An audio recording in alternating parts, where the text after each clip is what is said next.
Cak Imin, Ketua Umum PKB dan Cawapres Anies Baswedan, terlibat dalam kasus dugaan korupsi pengadaan sistem proteksi TKI di Kemenaker tahun 2012.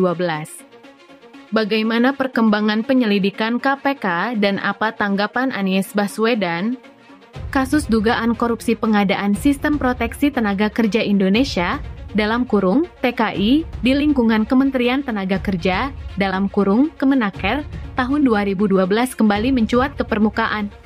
Pasalnya, Komisi Pemberantasan Korupsi (KPK) memanggil Ketua Umum Partai Kebangkitan Bangsa (PKB) Muhaimin Iskandar atau Cak Imin sebagai saksi dalam kasus tersebut. Cak Imin saat itu menjabat sebagai Menteri Tenaga Kerja dan Transmigrasi Menaker Trans, periode 2009 hingga 20.141. Pemanggilan Cak Imin oleh KPK terjadi pada Selasa, 5 September 2023. Namun, Cak Imin tidak memenuhi panggilan tersebut dengan alasan sedang berada di luar negeri. Cak Imin mengaku siap untuk diperiksa oleh KPK pada waktu yang ditentukan. KPK sendiri belum menetapkan jadwal pemanggilan ulang untuk Cak Imin. Kasus dugaan korupsi pengadaan sistem proteksi TKI ini bermula dari adanya temuan Badan Pemeriksa Keuangan BPK yang menyatakan bahwa pengadaan sistem tersebut tidak sesuai dengan perencanaan dan anggaran yang telah ditetapkan.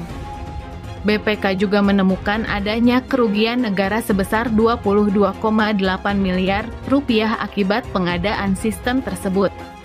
Menurut BPK, pengadaan sistem proteksi TKI ini dilakukan tanpa melalui proses lelang yang transparan dan akuntabel. Selain itu, sistem yang dibeli juga tidak sesuai dengan spesifikasi teknis yang dibutuhkan.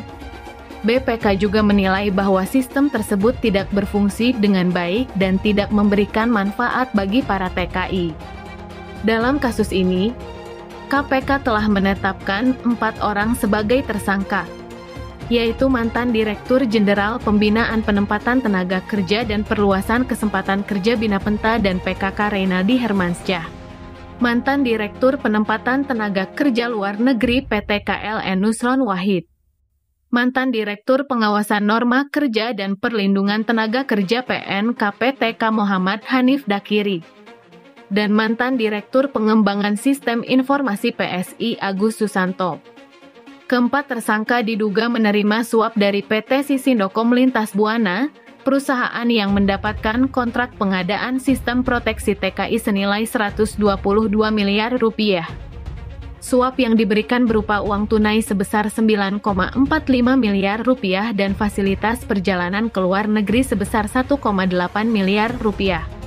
Cak Imin sendiri belum ditetapkan sebagai tersangka dalam kasus ini.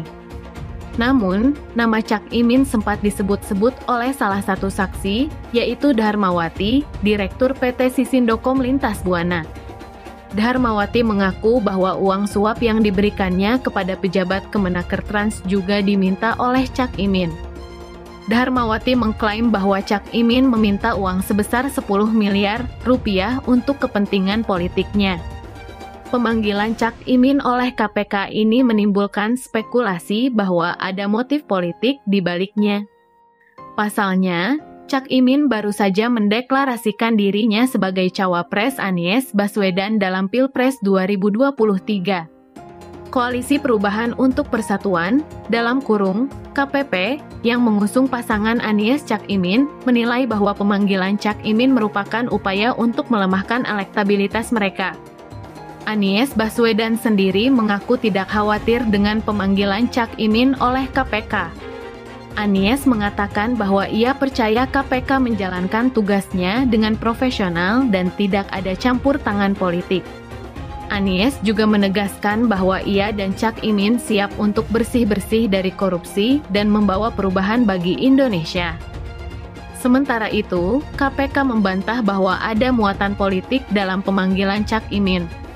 KPK mengatakan bahwa pemanggilan Cak Imin murni berdasarkan fakta-fakta yang ditemukan dalam penyelidikan kasus dugaan korupsi pengadaan sistem proteksi TKI. KPK juga meminta agar masyarakat mengikuti perkembangan kasus ini secara objektif dan tidak terpengaruh oleh isu-isu politik.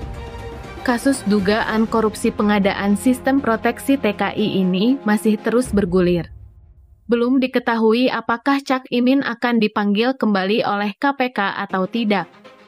Juga belum jelas apakah kasus ini akan berpengaruh terhadap pencalonan Cak Imin sebagai cawapres Anies Baswedan. Yang pasti, kasus ini menjadi ujian bagi integritas dan komitmen Cak Imin dalam memberantas korupsi di Indonesia.